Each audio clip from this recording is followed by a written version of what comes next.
Coco Geek Plants. Joseph. Hello. What's up, Joseph? Nothing much. I'm excited to be here. We've been talking about it for a little over a month or so. So Couple this is months. exciting. Yeah. Yeah. Welcome to Thank the you for show, having man. me. Thank you. Yeah, thanks for being willing to do so. Where in the world are you talking to me from? I'm in North Carolina. So across the country from all of my plant friends. 3 hour time difference. Yes. It's Mhm. almost 6 o'clock, huh? Yeah. Sun's going down pretty soon and it's gonna rain. So hopefully you don't hear that too much. How is the weather over there usually like in this? You guys get rain in the summer? Oh yeah. I mean it rains almost every day in the summer here. What? So, it's not easy to grow succulents here. Obviously, it's not where they grow natively.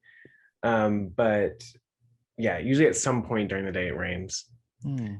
Not fun.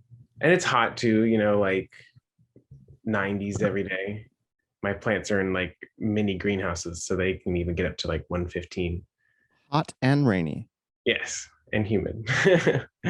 Sounds like your weather over there is confused. Yeah. But it's pretty hot where you are, right? I'm sweating right now. Yeah, it's pretty warm. I think it's like only in the 80s though, at Okay. low 80s right now, something like that. Okay. That's not too bad. Yeah. So do you ever have to like utilize cooling for your greenhouse? Oh, cooling. I have fans on 24/7, 365, but I don't really have any cooling beyond that. There are like humidifier cooling things you can get, but they cool down your space by letting out like cold water, like humidity. And that's just, I don't need more humidity. Mm. So my plants have just kind of adjusted to it. I water them more in the summer, like everybody. I have like my dad and I made these greenhouses, and so they have little doors. And so I try to open the doors when I wake up, because if I don't, then it gets to be like 110 in there, which is Wow. pretty hot for the genus I grow, mainly Echeveria. Hmm. But during the winter, I heat it with little heaters. It's just like one outlet heater that heats up the space, which is nice. So you're dropping down pretty cold in the winter?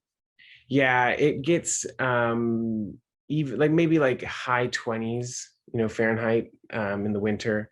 And Wow. so I have maybe like 3 or 4 succulents I can keep outside in that, but the rest either have to be inside a greenhouse or like inside a home. So are you keeping some outside and then moving them indoor during certain seasons? Yeah, I try, like it's nice to have some not in a greenhouse, not anywhere, just like plain outside. Yeah. And mainly like I do that for my cacti. And I just have to move them have to make space in my mini greenhouses or move them inside for the season, which stinks, but that's just what you got to do. Yeah, well, that's dedication. At least you care Does enough it to reach do it. below freezing where you are? No, no. Like a cold night here is like 45 degrees. Oh, It's okay. like that's like as cold as it gets, Okay, unless well, there's that's been good maybe for, some record times aside okay. from that. Yeah, that's ideal for your plants at least. Yeah. Yeah, thankfully. The only time I ever have to do anything like that is if it rains when I have cuttings, like fresh cuttings or clippings. I'll have to Okay. like move them, because I don't want Mhm. them to get all soaked up and try to keep them dry for like a month or so, usually. But that's cool, man. Your humidity is extremely high too, Yeah. right? Easily, 80s on a Wow. day that it doesn't even rain. It's Mm. just ambient. So there's a lot of, difficulties in growing desert plants in an environment like this, but people do it. I do Making it, it that much more interesting, in my Yeah. opinion, actually. And Yeah. it's hard because you can't really take other people's advice unless they Yeah. grow in my area, and so you and I probably use completely different soil mixtures, but Yeah. they still grow. And how many people do you know in your area that are doing this as well? It's a good question. I think I can name 4 different people. Wow. Yeah. And I mean, the people that I do know, they use greenhouses or they grow only indoors. And I mean, it's possible. And Mm, what's his name? Aloe Frost, I think. He's like a big potter. He's in mm. North Carolina. I don't know. I assume he grows plants, but he's a big name in like the cactus pottery world as well. Okay. Okay. Now, it hasn't always been just succulent, or it hasn't always been the sole focus being succulents, correct? I tuned Yeah, into your no, golden hour, and I apologize if we like go over some of the things you talked about there, but I love it. I started out with orchids, I would say. mm, I think like a lot of people will just buy a succulent at the grocery store or like a farmer's market, and it's just like, oh, you have one or two succulents around. But orchids were like my first main love. Um, my grandma had a lot of orchids. I feel like a lot of people had grandmas with orchids. I always like hear stories of like they inherited their grandma's orchids. Well, that's what I did is I inherited her orchids after she passed, and um, I underwatered them, like killed them all. Super sad. Oops. Learned from it, but now I can keep orchids alive, and I keep them inside, not even like a greenhouse. My favorite genus to grow is Phalaenopsis orchids, hmm. which are like the basic kind. They're the most popular genus, buy them at grocery stores and that kind of stuff. But Sure. as with anything, the deeper you get into it, there's more than just the basic species. And so then I used to have a lot more orchids than I do. Some of them might have passed away from neglect, or I gave them new homes. Um, but over time, succulents became more of my love, simply because I think I just had more like access to them, even though like I have to order all of my succulents online. Like I can't go to, Green Touch Nursery or something and go buy them in person. But the online orchid world wasn't as vast when I was mainly into them. If Mm. that's Here's some Phalaenopsis right here. That's one of my first tattoos. that's awesome. I have a Phalaenopsis tattoo on my leg as well. Awesome. Yeah, I got it when I was like 16, something like that. That's my That's first love awesome. too. My first love Love it. too. Love orchids. And yeah, even the basic ones, of course, they're beautiful. They're absolutely beautiful. How do they do there? Is it tricky at all?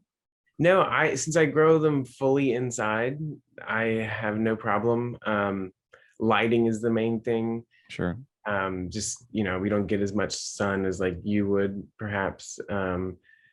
Well, that also could depend on where you are. I live near a bunch of trees, so but the humidity is good for them. Do you And supplement lighting at all, or? yeah, I did do grow lights for them when they were my main love, and then I sacrificed them and gave the grow lights to the succulents. But Okay. yeah, they were happier when I gave them grow lights, but they do fine just in a southern facing window. And over there, how often are you watering those and caring for those? If I was the best plant parent ever, I would probably water them like every week and a half. I water them through bottom watering. I Hmm. have them in like some it's like mesh pots, super aerated pots, and just kind of let the roots and the substrate soak up the water. Yeah, I found that's a similar thing that they like to have some time between waterings for sure. It's really easy to overdo it and really easy to underdo it. Yeah. Very I mean, finicky, actually. I've definitely let some of my Phalaenopsis go without water for like 3 months or so, and Hmm. they're thirsty, but they survived. Yeah, But I think it's so much easier to overwater them, like you yeah, said. for sure. People, and especially if you keep them in the container you buy them from, like in a grocery store, for example, Hmm. super easy. For sure, for Do you sure. still have some orchids? I have a few, yeah, maybe three. I used to have like my house filled with them. Like when I was maybe 18, 19, I had shelves on the walls just covered in orchids. I would order online even back then from Florida, from the nursery in Florida. I really like Vandas, but I like Phalaenopsis and Cymbidiums. There's Nice. another one called like Omcidium. Oncidiums, yeah. Yeah, I really like those too. Like the ones that look like they look like little dragons or like butterflies, kind of. Yeah, when they bloom, like, Yeah, yeah, I have an Oncidium that has like, they look like little people or something. It's super cute. very trippy. Yeah, Yeah, I like them. cool. Awesome. And now take me to the beginning. When did that all start? I heard you had your first greenhouse in early days. Yeah, that's true. It I had my first like greenhouse probably when I was like 7 or something. It was one of those kind of walk-in plastic greenhouses you can get from Amazon. Hmm. And I did a bunch of vegetables, like go to my farmer's market and get some starters. I really liked growing peppers because they were just fruitful. You just kind of let the pollinators do their thing. But of course, I didn't really eat peppers then. I'm still a picky eater, but I like peppers now. Mm. Um, and some tomatoes as well. But that was pretty much it. Oh, I did one of my favorite plants. That was one of my first plants to ever grow is columbine. It's this flowering like mini shrub, or you could say. And it was just a good memory because I was like maybe 10 or so at the farmer's market, and I was asking the farmer, like, how do I take care of this little plant that you're selling, this columbine? And he told me it, and I was like, okay, how much is it? And he's like, no, you can just have it for free. And so like that was just like a good memory, and Hmm. I'll always think of that when I think of these columbines. And I want to get one tattooed on me at some point. They have these really cool kind of like upside down flowers. Mm. I don't have any now, but that is a plant I eventually want to do sometime again. They're good for outdoors here. Mm. But yeah, that was basically it. I would have some little vegetables, some little random starter plants, and I got into succulents again, or not again. I got into succulents 2017, I think. Visited the West Coast, and they were just everywhere. You Mm. look around the corner, and there's just succulents growing on the curb, and I was like, okay, maybe I should try that. Wow. I did. Wow. Yeah. And did you start with Echeverias? I didn't. I think you could say I mean, if I exclude random like, cactus I would just get as a gift or something. Like the first succulent I bought with the intention of having a collection, I think was a sempervivum. Okay. It's super, I mean, depending on the species, super basic, easy growing. One of the few succulents you can grow outside here year round Oh because they're wow. frost hardy. Um, and then after that, I think my second one was an Ionium, another succulent genus. I only have like 2 or 3 Ioniums now. They're not my favorite because they are dormant during the summer, and Mm. I'm tired of looking at dormant things. And it's just, I don't need that many. They're just going to sleep. But there are some pretty ones out there. And then, yes, I dig into Echeverias after that. Um, I had a lot of domestic ones, buy them from friends or local nurseries. And then I got 1 or 2 imported ones. And then I got into orchids and cacti. And then I was into orchids and cacti for a little over 2 years. But cacti were just too slow growing for me, especially in my climate. There's like 3 good solid growing months, and then the rest it's just too cold or not enough light. And I was like, that's it. We're gonna change it up. Those are like complementary species, like totally opposites, I feel Yeah, like. I know, right? I jumped around. And so I had, experience with different, genera. And so I still have a few, I still have cacti, um, but they're just so slow. I mean, of course, it depends on the genus, but um, my echeverias grow faster, and I like seeing that. Yeah. Yeah. Yeah. So do you have quite the a diverse collection of Echeverias imports and multicolors and all those crazy, they get Yeah. crazy. I mean, it's like endless. Yeah. That's now with just hybrids. I mean, it just goes on and on. There's thousands and thousands of hybrids you could collect. I have a little under 300 echeverias. Wow. Um, yeah, and I like small plants. The more small they are, the more you can have in general, and then you get to see them grow. Yeah. And so most of them are in like 2 to 5 inch pots, and I prefer collecting species in general, I think, because they just have a little bit more pizzazz, in my opinion. Like they have a history. I can see when they were first described, who discovered it, using air quotes. And then, you know, it's more, I feel like it's more widespread because a species is universal, right? A hybrid that one person makes is not as commonly known.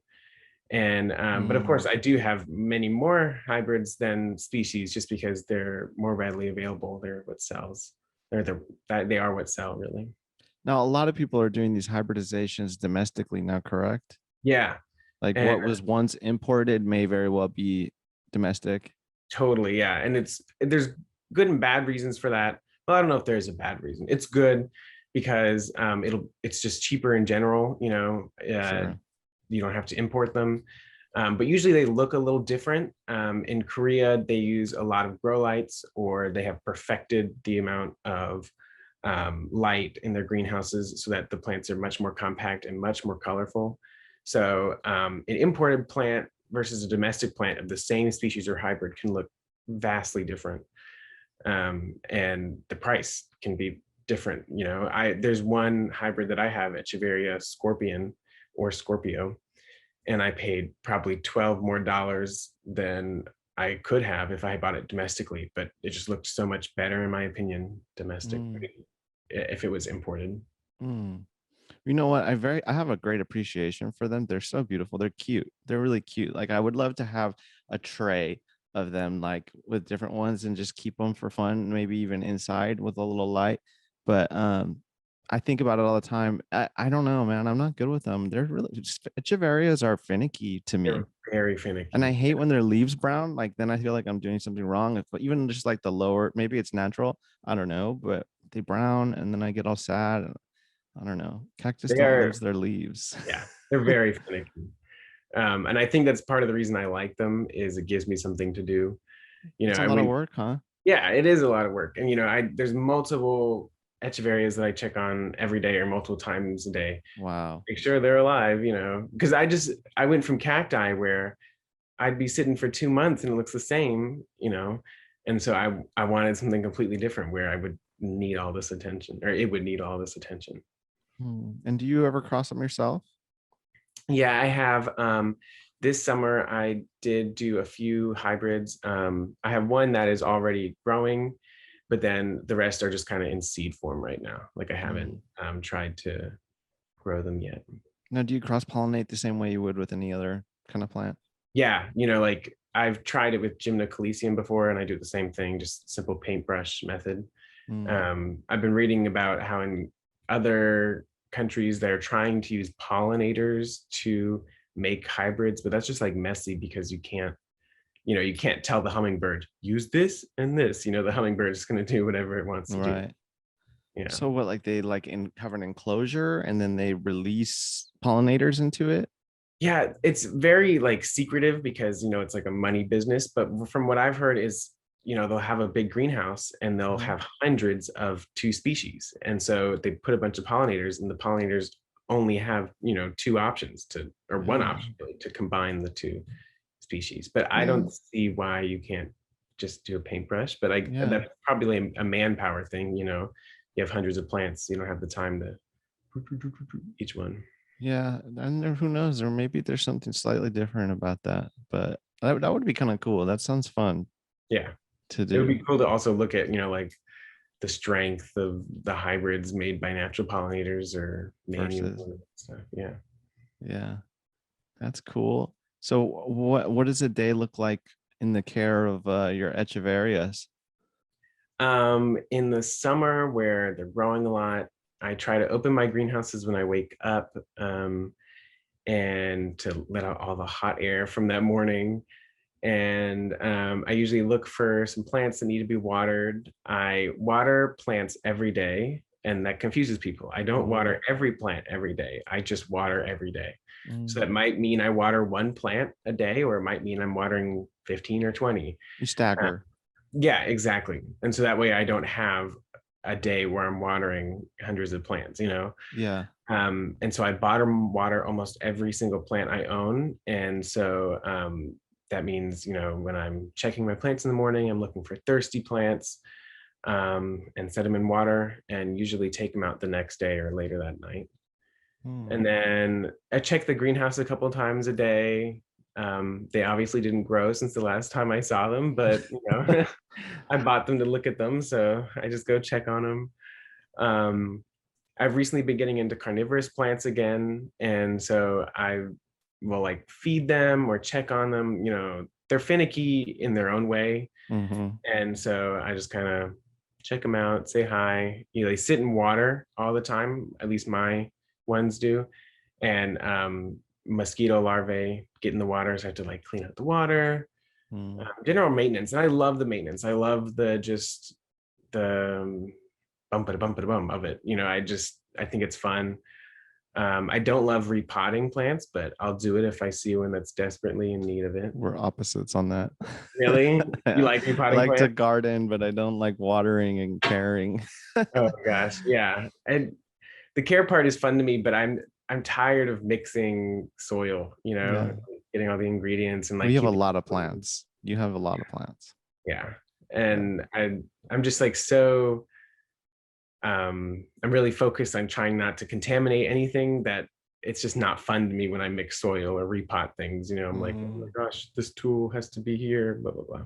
So it's just like super sterile in your spot. I try to keep it, yeah. I Yeah. mean, it's just I still have pests. Right now I have a mite outbreak. And it's thankfully the treatments are almost done. There's like the specific mite that likes to attack soft succulents like echeverias. Hmm. And I'm try to be as careful as I can, but of course it's just unavoidable at times. Sure. you know What are you using to do that? I use a 3-in-1 pesticide, and it's by Bayer Bio Advanced. Hmm. And I spray almost every single plant in my collection, and I have to get under the leaves, which is hard to like reach everybody because that's where the mites live. Yeah. And I have to do that treatment at least 3 times a week apart, to hit all the life stages of this mite. Super frustrating. But I also am using ground cinnamon mixed with like boiling water.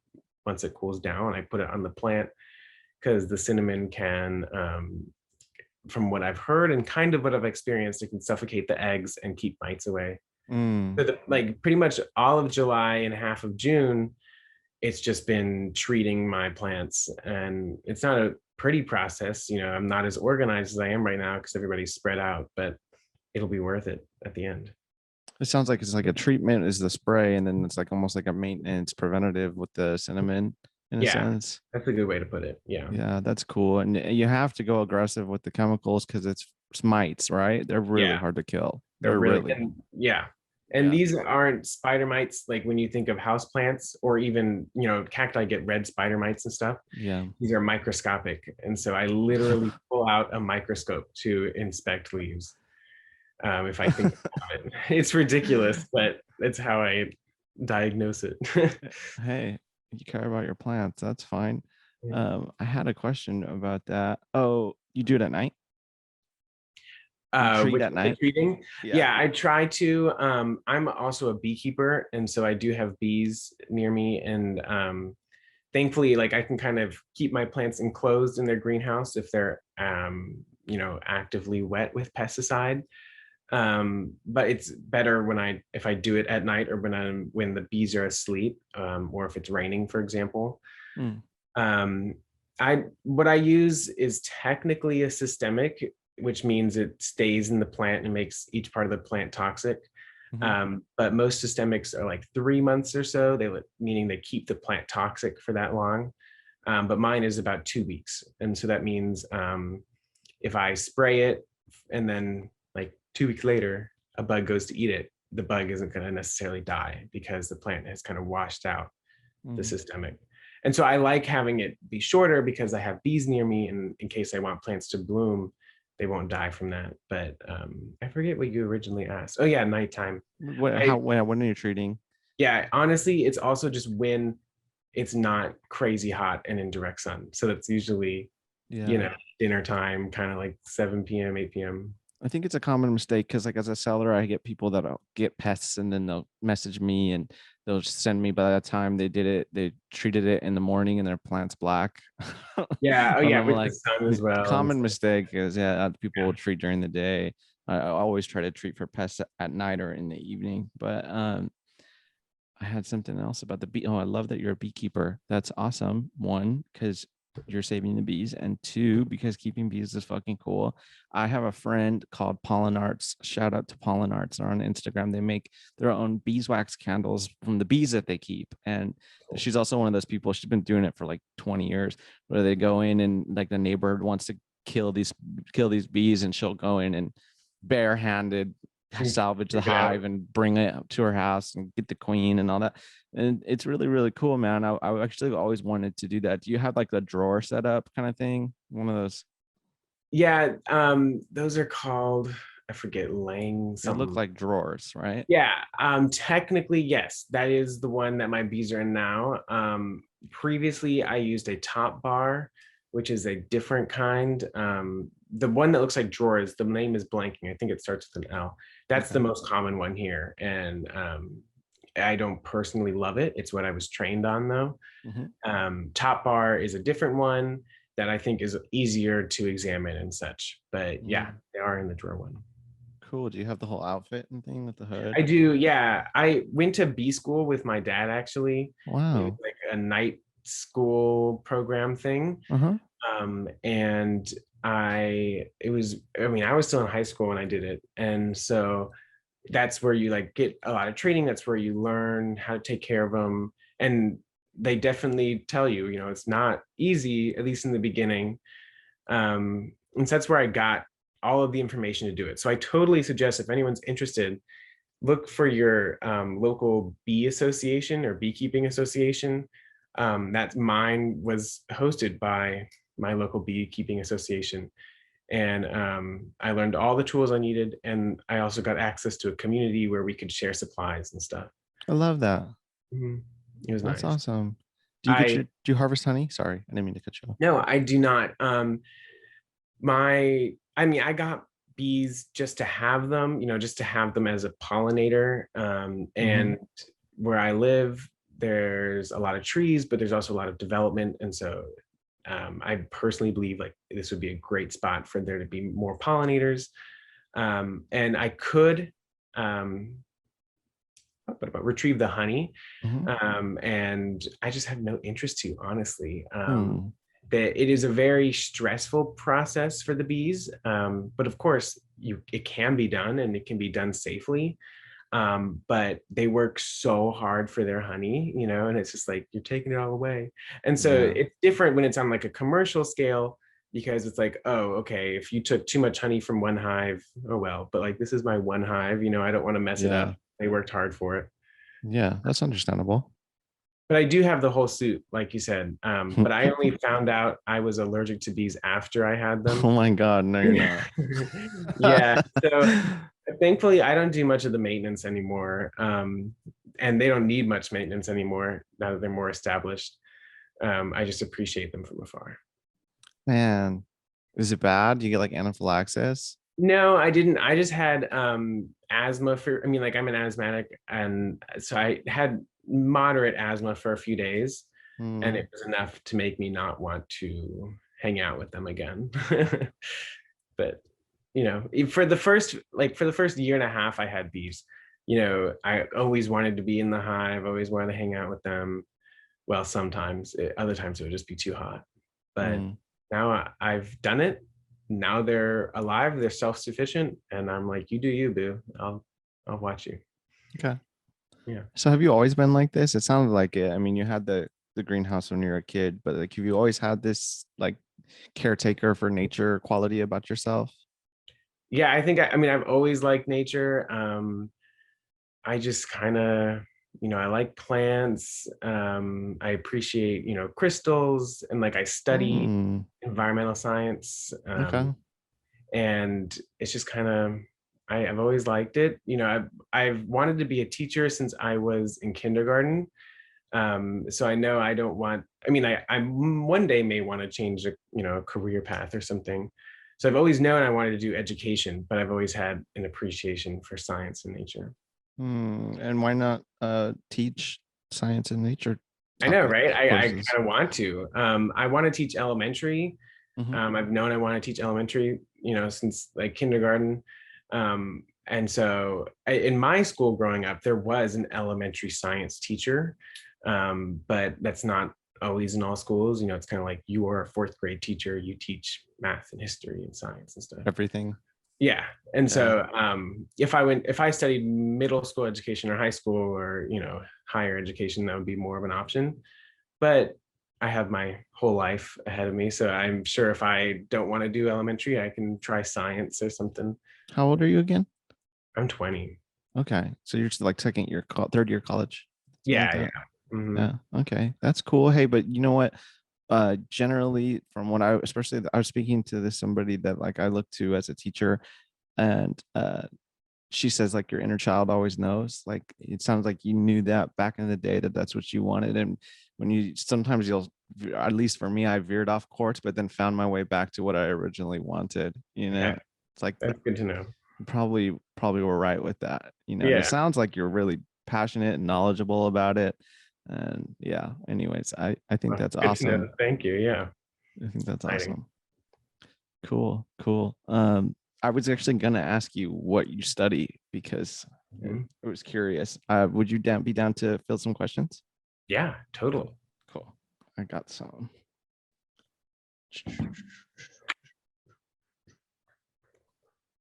All right. Listener submitted questions. Thank Oh, you guys for submitting questions. It's exciting. yeah. I should have had them more handy. Let's see. Here they are. First one comes from K9000. What is your favorite Echeveria species and why? Oh, this is easy. Echeveria zechuensis is my favorite species. It is a small rosette. Well, it can be small. It's a rosette forming Echeveria with pretty gray coloring, and they grow these really fascinating facets on their leaves. So it looks pretty geometric, and they don't have farina, or they have very little farina, which I Mm. love. That means I can touch the leaves all I want without any regrets of messing up how they look. And they were very, very uncommon here for a while. I spent 2 years looking for just one, and then I found one.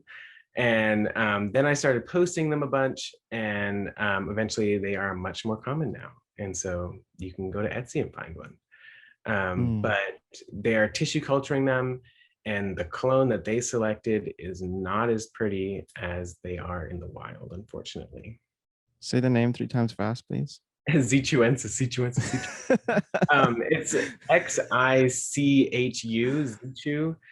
I think I've asked a native speaker if that's how you say it, and I believe that's what they said.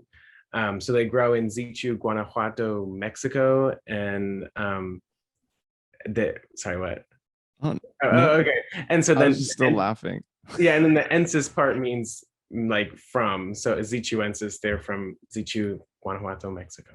That's cool. I like Small. that.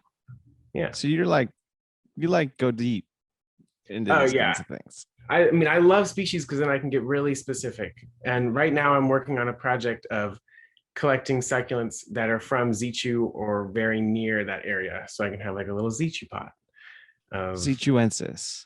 yes. Cool. Some people call Why? them, Did you say why? He asked what? What is your favorite? But oh, but okay. And why? then why do I like them? Yeah. Um, my friend Reagan Rocks Your Sucks, Mm-hmm.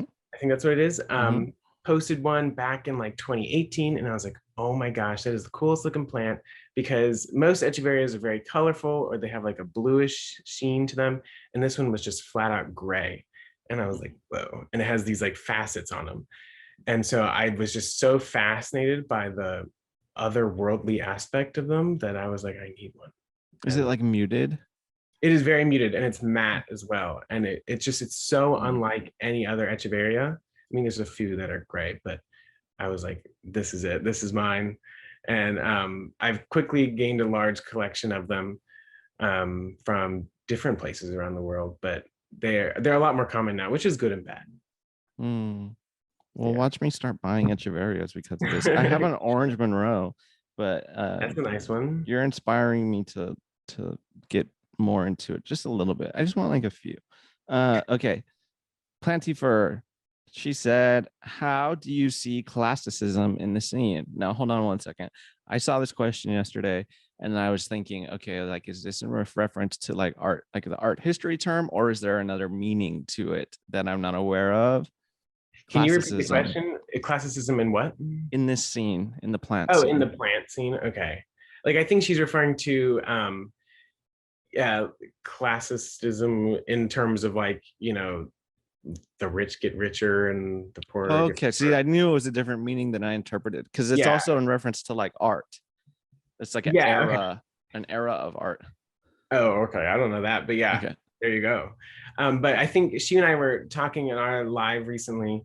Um, some of the people with the most beautiful, expansive collections are people that are wealthy and they may not sure. know how to take care of them. And sometimes the people who are the most knowledgeable, blah, blah, blah, have very small collections. And, comparison is the thief of joy or whatever. And Sure it so is. it's hard to not compare, on Instagram, a platform where all you do is show off your awesome plants. Mhm. Um, but I don't know how to tackle that question. I mean, that I would like to say it's bad that there's classes in this world and that there is competition. But it's also human nature to compete and compare, I feel like. Well, the fact that this dynamic exists in society sucks. We're all well aware that there's the 1% and then there's the rest of us, but I doubt that even these really uh, huge collections are even in the 1%. But I did say something on an episode that I actually felt self-conscious about and was kind of regretting. I said, you can tell a lot on Cactus Update. I said, you can tell a lot about a man's income or a person's income uh, by looking at their collection. And I sound like a bitter bitch when I said that, to be honest, because it's like, you know what? If I had the money, I would have it. I Mhm. would. I would Yeah. have it, and then that's the only reason why I don't have these other things. But yeah, I mean, it's interesting to see, and it does make me envy as well. And I compare myself. Oh, my greenhouse isn't nice because it's a hoop house and they have a real one. And, I Yeah. don't have the nice aerial carpets or the nice whatever, and then I start talking shit on those species because I don't have one. Yeah. Right. Yeah. Yeah. you know, And that's just like how it is. And I think we just have to constantly remind ourselves it's not a competition. it's not. Um, you know, I've had people DM me saying like, "Oh, I'm gonna have more Zituensis than you," and like not as a joke. And I'm like, "Okay, that's nice." Gross. That's gross. Yeah, I'm like, "That's nice. Okay, good luck." Yeah, it's like I don't know what the point of that was, but I just have to remember that I like them for my own reasons, and it's not a competition. Well, let's touch on that real quick too. This is a question that Selegna Soul, shout out to David. He said that every guest should have to answer this question, and Okay. CSG answered it yesterday, and I have a response for it as well. What is your worst and best experience with the online plant community? That's good. Yeah, I'd say my best experience, trying not to be cliche, would just be like, like meeting people, blah, blah, blah. I guess one of my favorite aspects of it is being able to like post in my story, hey, I'm looking for this species, mm, and getting like 7 people DMing me like, oh, let's trade. And I'm like, oh, there I go. I don't even have to do anything else. I think that right. might be what might be the best part in my opinion, and that also connects to making friends. Mm-hmm. I'd say the worst part, um, it's hard to say. It also just kind of depends. Like in the cactus world, there's, poaching is terrible. Mm-hmm. But I think if someone accidentally buys a poached plant, they feel like they get kind of like canceled, and I feel like Mm-hmm. it's a learning experience. Um, so I think maybe just like Seeing that. yeah, just like, I mean, like I totally agree. We should only buy cultivated plants. We should only support, cultivated sellers, Yeah. all that kind of stuff. But just seeing the kind of nastiness, and I just think the cactus community is not as friendly as the soft succulent community. Yeah, just Yeah, I've seen the attacking and the piling on. And then we talked about this in the very first episode of this podcast that it's not right for people to like pile on and attack. Instead, we should be educating them, Yeah, you know? exactly. So that wasn't a direct answer to the worst part, but I think the competition, like we were talking about a few minutes ago, and then also just the overall attacking instead of educating. But that's a worldwide lesson So as well. similar to the thing that we talked that you were telling the story you were telling me before this about the message you got. I got a message when I first started doing this podcast, maybe 2, 3 episodes in, and this person, I will not name them, and I don't even remember who it was, but they said, it's funny. I just realized I've been listening to your podcast and I just realized I know so much more about plants than you do. And I expect like it's so funny because I thought you were like supposed to be an expert. And I was like, oh my God, I may like ruin my day. I was like, I didn't even respond, I Heck, don't think. But I was like thinking in my head, like I never claimed to be a plant expert, no, certainly not. And it was just like this really rude backhanded message. But yeah. anyways. I don't even know why they thought their opinion had to be known, but I mean, that spoke more about them than it did you. So Right. that sucks. Sorry. Let's move on to the next question. That's our only drama selecting soul. All right. Shop at Genius. Hi, I'm a big fan. Hi, Maddie. Thanks, Big fan Maddie. of you. We love you. All right, Maddie, what's the most overrated cactus? Overrated cactus. Gosh, I feel like if I answered honestly, you'd be mad at me. Copiapoa cinerea. What? Copiapoa cinerea. Oh my gosh. Well, if we look at pricing, absolutely those are overrated.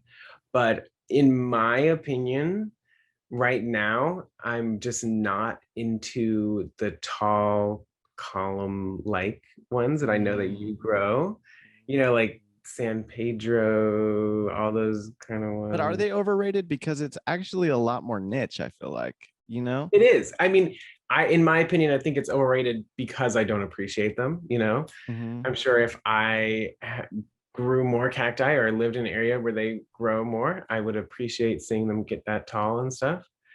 So, okay, maybe that was No, more of I'm an, not offended. You're okay. You can think they're overrated. I okay. respect that. But if I had to think of a different one that was overrated, I think a lot of astrophytums. Me too. Oh, yeah, like the ones that Asterias, Mhm. I just see the same ones being sold by the same people hundreds of times, Mhm. and I'm just blind to them now. They all look the same. See, I'm one of these people when it comes to cactus that I only want one of each cactus. I'm not one of those people that does like 100 of the same kind of cactus, Yeah. except for Trichocereus. That's the one thing I grow a lot of. But the reason why I love it so much is because it grows so fast. 1 to 2 feet per year. It duplicates Wow. over and Okay. over again. You cut it and it throws you 5 pups. It's just something about it. I don't know. When I was a kid, I fell in love with it, and also I like the psychedelic aspect of it too. Is that It the sounds like genus this. San Pedro? Yeah, the Okay. Trichocereus. Yeah. Is that the one of the ones behind you? That tall one? Oh, this is a Bolivian torch. It's actually a baby cutting that I just got from my friend, and he painted this pot to Psychedelic Ninja. Shout out to Marco. He made the pot and he sent me the plants, so I put them together. But Cute. yeah, Is that the same genus or different? yeah. It's a Bolivian torch, Trichocereus bridgesii. Okay. Fancy. Yeah, thanks. All right, let's see. Succulent love affair. What is your most desired or wish list succulent currently unavailable in the US? Mm. Well, hi, Stacy. Gosh, okay. Unavailable in the US would be either Echeveria crispate beauty. Is that what it's called? Crispate. Yeah, I think it's called crispate beauty. Oh, I don't know. It's a variegated Echeveria, not variegated. It's a mutated Echeveria lilacina. They're very common in South America. They're pretty, but uncommon here. And apparently they are not very strong. Like they're a Hmm. weak hybrid or weak mutation. Now, when you say And mutated, is that like bump? Does that mean like monstrous or yeah, it has like these really ruffled edges. I can show you there. It's monstrous has a million different meanings, but this one gets really ruffled edges when the pure species does not get it. Yeah, crispate beauty. Let's see, like I don't know if you can. Oh, it's yeah, I can see eached it now. out, If but you hold there it, you there go. you go. Yeah.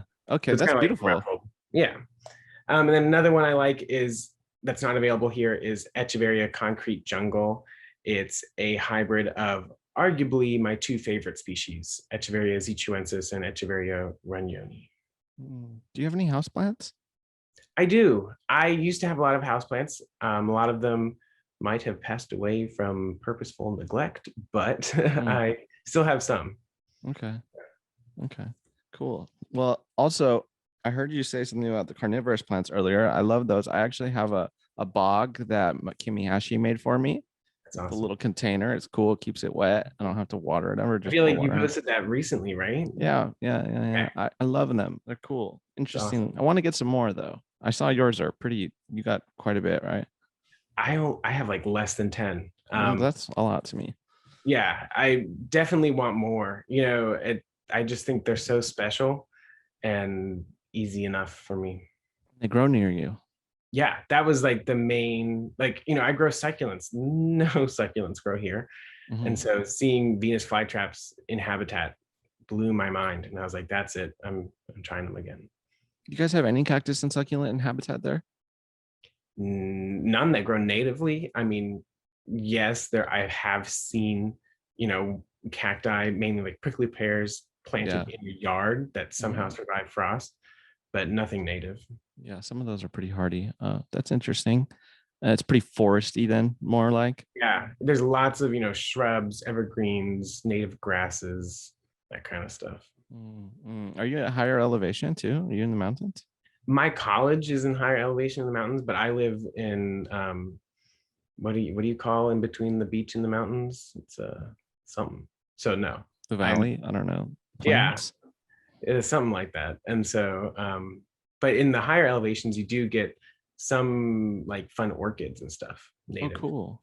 Yeah. Yeah, I wondered about how like a Vanda would do outside in your area. Yeah, you could do it for a few months, like spring and summer. Okay, and then you gotta Um, bring it in. yeah, it's like we're very similar to Florida during the spring and summer months. And you can grow almost anything outside in Florida.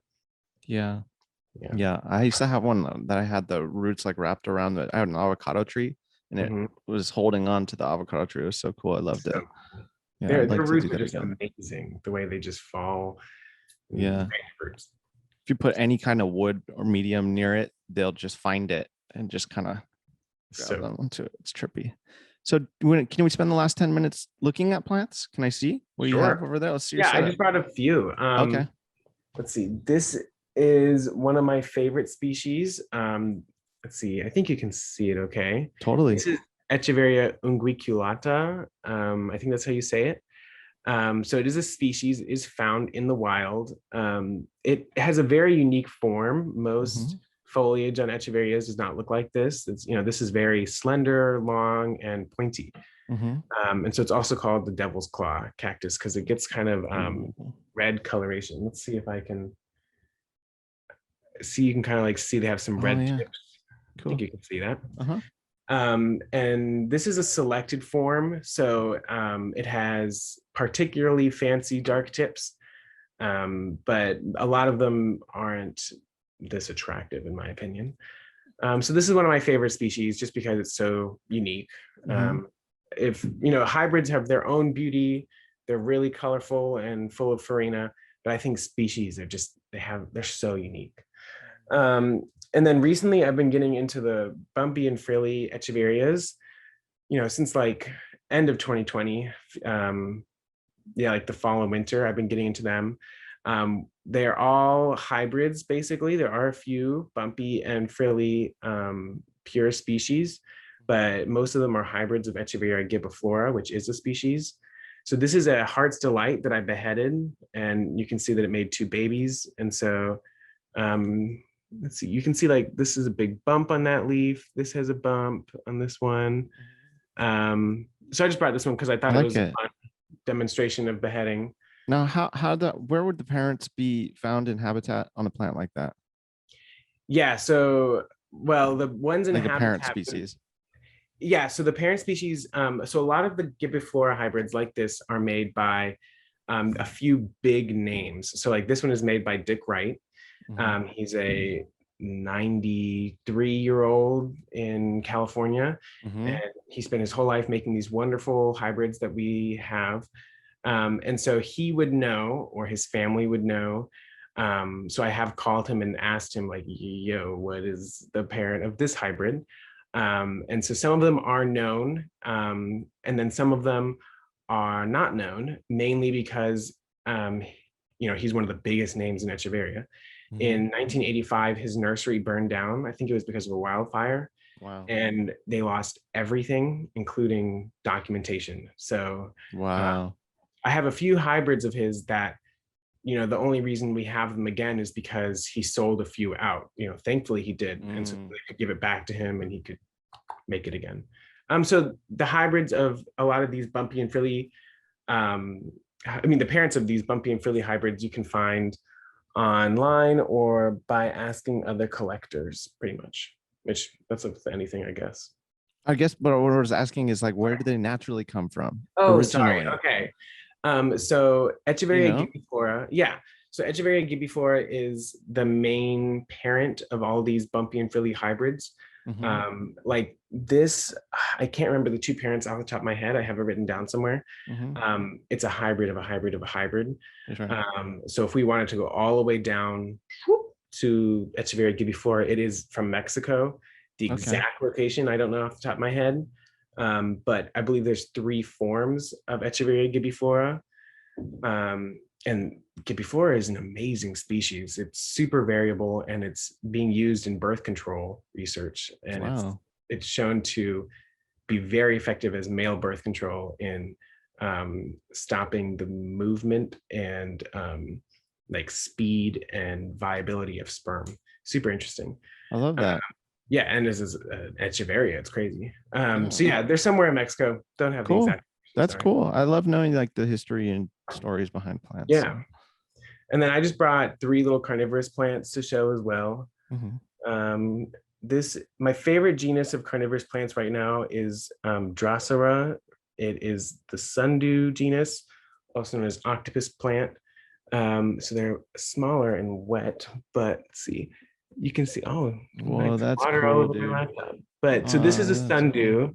I'm dripping water all over my laptop, Oh but no. um, they have these tentacles on their leaves that are on top of the tentacles. They have these little glands that create mucilage, I think is what it's called. And Mhm. so on the top of their glands, or on their glands, they produce both digestive enzymes to break down any bugs that they catch. And I believe it's sugars and nectar that attract the bugs. So a lot of bugs like going to sit on plants to drink the nectar, like the morning dew, the Mhm. sundew. But on this plant, it's not actually sundew, it is instead a trap. And they get stuck and they think they're going to drink some water, but instead get digested. Wow. And so then that was Drosera spatulata. And she just finished blooming actually. And then this is Drosera madagascarensis. Cool. Smaller, it looks like a little tree. And I just got that one in recently. And then So I it's have, young. Is it young? yeah, that's, I'm sure, less than a year or so. Okay. Sundews are really good at, let me just dry my laptop. Gross. Sorry. It's okay. Droseras are really good at propagating. Some species make a lot of seeds and offset a lot. Mm. So eventually I'll be able to divide my carnivorous plants to make more babies. And then this is another species, same genus, Drosera. This is capensis, also known as the Mhm. Cape sundew. And these leaves are longer, obviously, and they still have little tentacles. So the tentacles are little red things, Mhm. and they're sticky. And these guys actually move their leaves.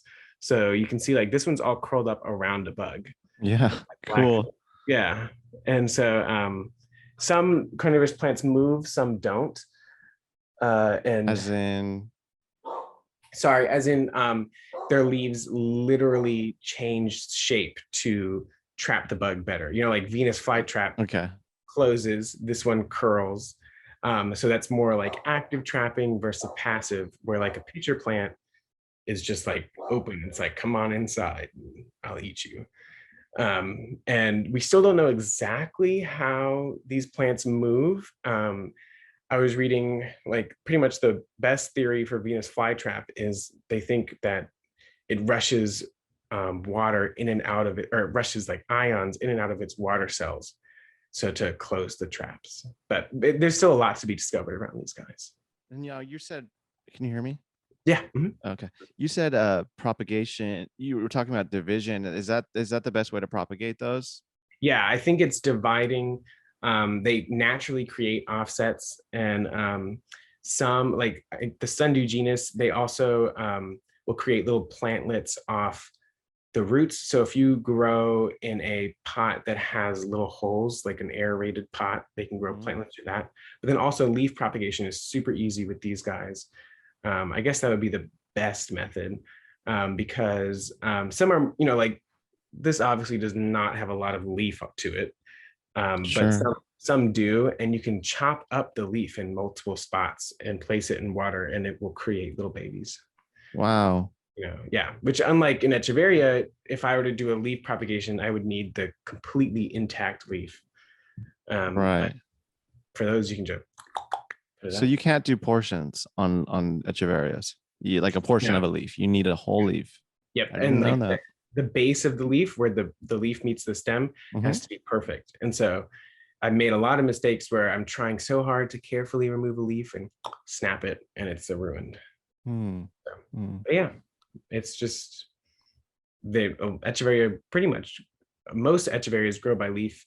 The Gibby-flora hybrids, like the bumpies and frillies, don't. They mostly propagate by beheading or the bracts, which are the leaves on the flower stems. Now beheading is cutting the middle of the plant out, right? Yeah, exactly. And so like this, it was pretty easy to behead this because I had a nice long stem, but it might be harder to behead this because I can't get my fingers in there. Yeah.